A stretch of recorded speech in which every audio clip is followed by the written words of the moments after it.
At 13, Peter sat paralyzed in the math finals.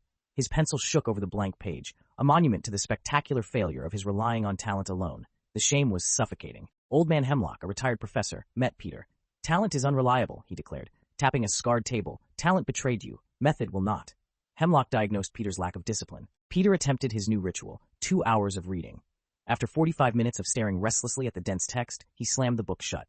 Defeated, he gave up, consumed by frustration and boredom. Hemlock found Peter defeated but didn't scold. He handed Peter a small brass egg timer.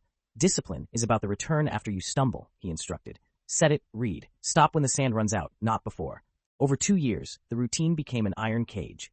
Every day at 4 p.m., Peter flipped the timer. He read through sickness, holidays, and exhaustion. The relentless consistency forged his obedient mind. Peter scored an A+ on a notoriously difficult exam where others, once deemed smarter, failed. He looked at the grade with quiet reverence. This victory was the fruit of method, not luck. Peter reviewed the Junior Scholars Competition brochure. Winning meant the prestigious scholarship and final redemption for his past failure. The immense pressure was focused on this single chance. The night before the competition, Peter completed a grueling 7-hour review. His mind was sharp, but his body was utterly spent, making him vulnerable as he reached for his final 2-hour reading assignment. As Peter prepared to set the timer, his phone flashed. A message from Leo promised a huge party and one night off. The message glowed, a powerful, tempting intrusion into his silent world. Peter's tired mind rationalized, "You've earned this. Relaxation is preparation." He felt a painful, honest craving for normal teenage fun, desperately wanting to be released from the relentless method. The image of the blank math test, the shame, the panic, flashed through his mind.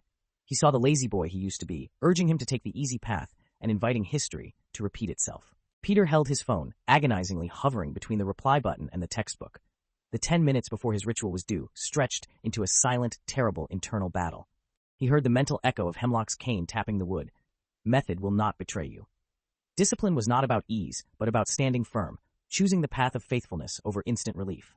Peter's hand moved decisively. He pushed the glowing phone far across the desk. He picked up his textbook, his grip firm, and reached for the cold, familiar brass of the egg timer. Peter flipped the timer. The soft, whispering rush of the sand was his answer. He ignored the buzzing phone and plunged into the text, achieving a deeper, quiet victory, self-mastery.